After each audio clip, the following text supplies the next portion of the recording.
Friends, before we even begin, let's go a little bit deeper. Ain't our milk, there's nothing but God. We are all here, just many, many faces, in one being. Let's sink into our togetherness.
Thank you for the timely reminder to silence your cell phones. To enjoy the deeper silence.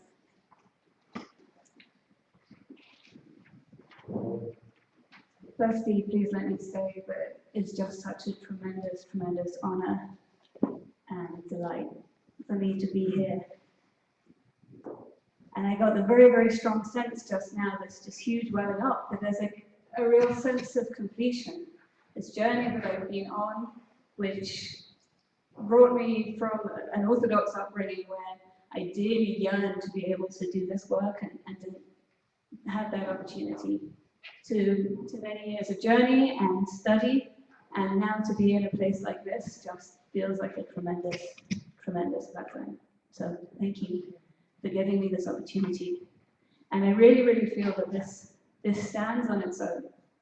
This Shabbat, this Shabbaton, whether or not I end up coming here to serve you as your rabbi, I really just want it to be what it is, and I really hope that each and every person here takes something, myself included, takes a piece of light, takes a tune, takes a piece of Torah, something that stays with them. That's my prayer.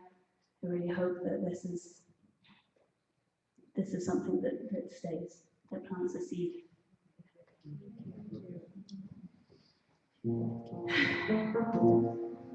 I have a few things to say before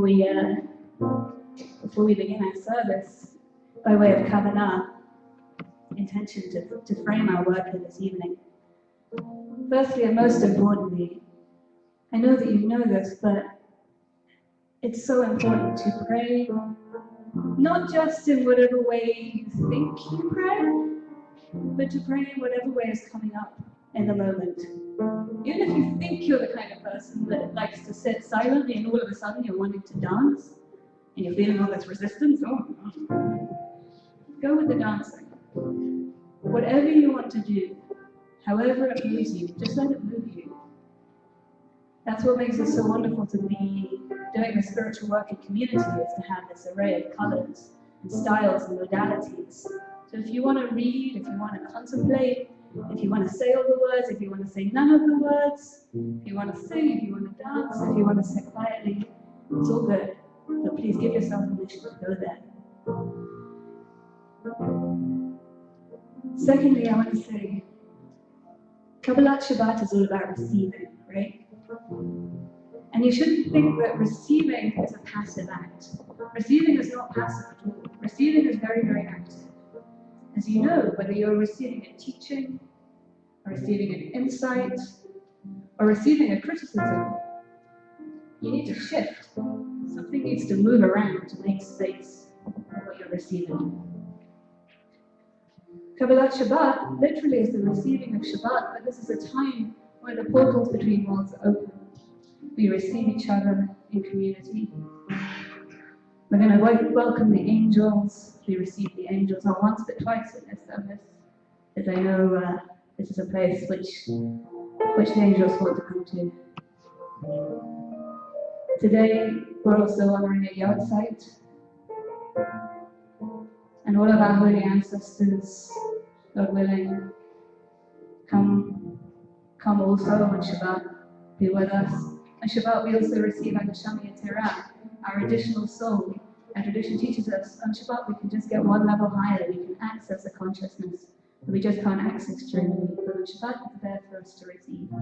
And all of that receiving is working up to receiving the bride, receiving the Shekhinah, receiving Shabbat itself, the presence, the spirit of Shabbat.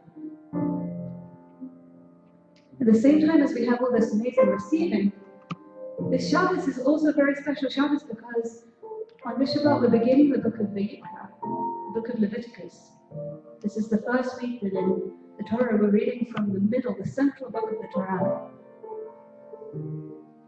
The book of Leviticus is often described as being all about korbanot, which is sometimes translated as sacrifices, but I want to say korban is not a sacrifice. A korban is an offering. And it may seem similar, but when you think about it, korban, it comes from the root karov. The karev means to bring close. An offering is something that allows you to get close to someone or to something. As you know, when you give a gift, giving a gift can make you closer than receiving a gift. Many people feel alienated by the book of Leviticus and say, how can I connect with all this, all these animals being slaughtered? Well, as anyone who's ever been present at a death or the chest, that's an incredibly powerful thing. When you're there at that moment of death, that opens a channel. And the ancient rabbis, they comforted the people who were dismayed when they lost access to this technology. They knew how to come close to God. He said, don't worry, prayer can open the same channel. Your words, your lips, your songs, that can also open the channel. That can bring you karov. That offering, prayer is an offering. Prayer is an offering of our time and our attention. In this world where we have so many things drawing us all the time, to make that offering, that is a profound act of spiritual commitment. Having a practice, having that kavanah, brings us close to our deeper selves, brings us close to the organizing force. And so, in this dynamic balance tonight of receiving and of giving, I'm hoping we can give our voices to one another and receive that deep, joyful song. There's a very, very powerful Hasidic teaching. I think it may be the first of Lubavitcher Rebbe, but I'm actually not sure, so if anyone knows, please tell me. He said, song is higher than speech, and nigun, wordless song, is higher yet. But highest of all is silence. And when we sing together, we create that vessel. When we step into the silence at the end, that's where the receiving, that's where the deep work can really happen. So don't be afraid to go into the silence. And, if you're happy, luxuriously in the silence, you can let me know. Just keep your eyes closed and that smile on your face. And if you're ready for me to move on, just make eye contact. An easy way you can let me know where you're at.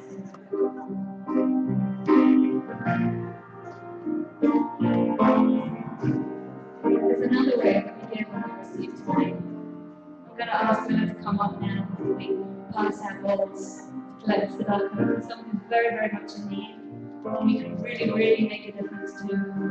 So I'm going to hand the mic over to Willa. She's going to say a word as we pass through the congregation, giving everyone the opportunity to make a difference right here, right now. A real person and a family here in Melbourne.